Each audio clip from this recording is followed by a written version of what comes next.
Bismillahirrahmanirrahim. Hamdan wa syukran lillah. Salatu wassalamu ala rasulillah la manna nabiyya ba'dah. Yang sama-sama itu hormati Saudara Haryanto. Jemaah sekalian yang dimuliakan Allah, pada hari ini kita berkumpul bersama silaturahmi. Mudah-mudahan perkumpulan ini menjadikan asbab Allah Ta'ala mengabulkan doa-doa kita semua. Amin. Salawat dari salam yang senantiasa tercurah kepada Nabi besar Muhammad Sallallahu Alaihi Wasallam, pada para sahabatnya, para pengikutnya, mudah-mudahan termasuk kita sekalian selaku umatnya yang berada di atas tanah. Jamaah sekalian yang dimuliakan Allah, materi yang saya sampaikan pada siang menjelang sore ini tidak banyak, yaitu kunci kebahagiaan. Kunci kebahagiaan di dalam rumah tangga. Yang pertama yaitu adalah tanamkan keikhlasan di dalam diri kita. Ikhlas di sini kalau kita pengen hidup kita ini tenang, hidup kita ini pengen berkah, kunci pertama kita kudu ikhlas. Ikhlas dengan apa yang Allah berikan kepada kita. Arti kita syukur. Jangan kita menyesali dengan apa yang terjadi. Sebab segala sesuatu yang menurut kita tidak baik,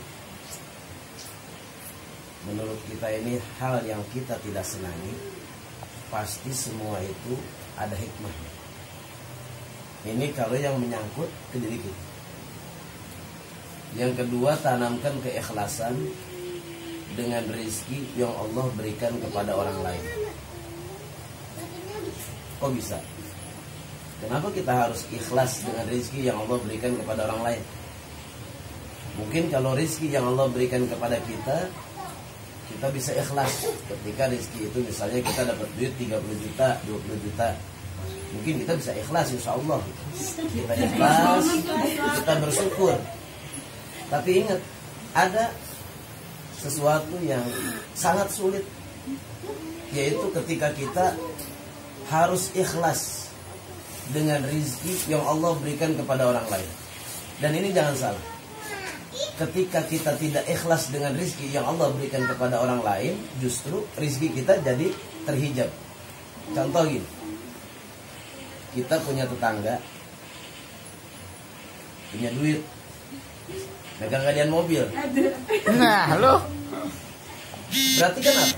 Berarti Allah memberikan rezeki kepada dia untuk bisa pegang gadian mobil atau beli mobil. Nah, kita tetangganya kudu ikhlas, kudu redo.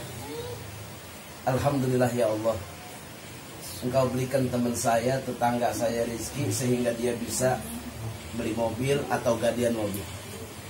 Ini orang jarang yang bisa begitu. Jangan sampai jalanan 3 meter, ketika tetangga kita punya mobil, jalanan jadi 2 meter.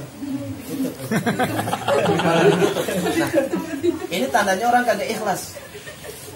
Nah, secara syariat kita tidak senang kepada orang tadi, tetangga kita. Tapi ingat, berarti secara hakikat kita tidak ridho kepada Allah. Bahasa kasarnya begini, ya Allah, kenapa kudu dia yang punya duit? Ya, kenapa bukan saya ya Allah?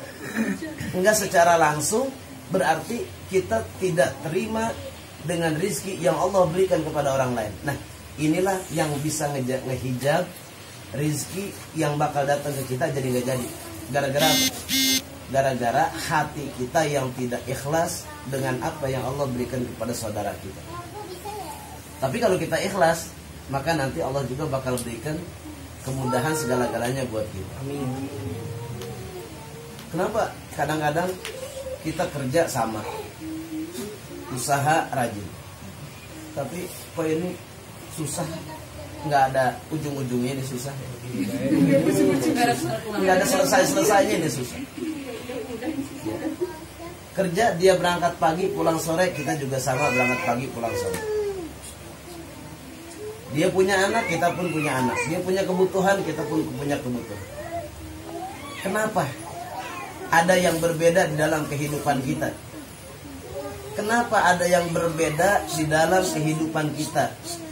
Kuncinya satu, tanya diri kita. Kita udah ridho belum dengan rezeki yang Allah berikan kepada tetangga kita? Kita udah ridho belum dengan rezeki yang Allah berikan kepada saudara kita? Kita udah ridho belum dengan rezeki yang Allah berikan kepada orang yang ada di sekeliling kita? Nah, kalau kita belum bisa terima, kalau kita belum bisa nerima dengan apa yang Allah berikan kepada orang yang ada di sekeliling kita, maka inilah yang menjadikan penyebab hilangnya keberkahan yang ada di dalam kehidupan kita. Jadi hilang keberkahan itu bukan cuma karena kita nggak bisa terima rezeki yang ada di dalam rumah kita, bukan cuma sebatas rezeki yang Allah berikan kepada kita, tapi hilang berkah pun bisa disebabkan karena tidak ridhonya kita dengan rezeki yang Allah berikan kepada orang lain. Ini yang pertama adalah keikhlasan. Yang kedua, kunci daripada kebahagiaan di dalam berumah tangga yaitu tanamkan rasa syukur dan sabar. Kita harus bersyukur dan bersabar dengan apa yang ada saat ini. Bukan kemarin. Bersyukur, bersabar dengan apa yang ada saat ini. Sebab ketika kita bersyukur dengan Allah yang beri apa yang Allah berikan, maka rezeki ini akan bertambah. Bersabar artinya sabar ketika kita mendapatkan musibah, sabar ketika kita melaksanakan perkara-perkara yang wajib, sabar di dalam mendidik anak-anak kita. Nah, ini perlu adanya kesabaran. Ketika rasa syukur dan sabar ini sudah ada di dalam rumah tangga kita, maka keberkahan ini pun akan cepat datang. Kenapa? Sebab malaikat itu sangat senang turun ke satu rumah, ya, yang rumah tersebut diisi oleh orang-orang yang sabar, yang diisi oleh orang-orang yang bersyukur. Dan yang terakhir, intinya yaitu untuk meraih kesuksesan dan keberkahan dalam hidup, jangan tinggalkan sholat. Jangan tinggalkan sholat di dalam rumah kita. Sebab kalau rumah diisi sama orang yang kagak sholat, ingat, ketika rumah diisi oleh orang yang tidak sholat, ini ngebawa sial. Ini ngebawa sial rumah kita. Jadi yang ngebawa, misalnya 5 sholat, 1 kagak, ya. Ini yang 1 ini ngebawa petaka nih. Yang 1 ini ngebawa petaka di dalam rumah tangga kita. Hatta siapapun orangnya, mau anak kita, mau saudara kita, selagi dia ada di dalam rumah kita dan dia tidak sholat, maka rumah ini selalu akan ada petaka. Kenapa? Sebab Allah sangat tidak suka di dalam satu rumah ketika rumah tersebut diisi oleh orang-orang yang tidak mau melaksanakan sholat. Bahkan malaikat pun sangat tidak senang. Makanya wayahnya kalau kita punya teman, punya saudara nginep di rumah kita, suruh dia sholat, ya. Kenapa? Sebab gara-gara ada satu yang tidak sholat, inilah yang membawa petaka di dalam kehidupan kita. Bahasa kitanya apa? Ngebawa sial, ya. Jadi ngebawa sial itu. Makanya jangan tinggalin sholat. Isi rumah kita dengan sholat, isi rumah kita dengan zikir, isi rumah kita dengan baca Al-Quran. Insya Allah semua kehidupan ini akan mendapat keberkahan dari Allah Subhanahu Wa Taala. Jadi 3 poin utama untuk meraih kebahagiaan, untuk meraih kesuksesan di dalam hidup berumah tangga. Mudah-mudahan kita semua bisa mengamalkan dari 3 poin yang diajarkan oleh para ulama kita. Al-Fatihah. A'udzubillahi minasyaitonirrajim. Bismillahirrahmanirrahim. Alhamdulillahirabbil alamin arrahmanir rahim maliki yaumiddin. Iyyaka na'budu wa iyyaka nasta'in. Ihdinas siratal mustaqim. Shiratal ladzina an'amta 'alaihim ghairil maghdubi 'alaihim waladdallin. Bismillahirrahmanirrahim. Alhamdulillahirabbil alamin. Allahumma shalli wa sallim wa barik ala sayyidina Muhammad wa ala sayyidina Muhammad. Allahumma ighfir lana dhunubana wa dhunuba abaina wa li jami'il muslimina wal muslimat wal mu'minina wal mu'minat al-ahya'i minhum wal amwat. Allahumma aj'alna hadha jam'an marhuma wa tafarraqna min ba'dika tafarruqan ma'suma.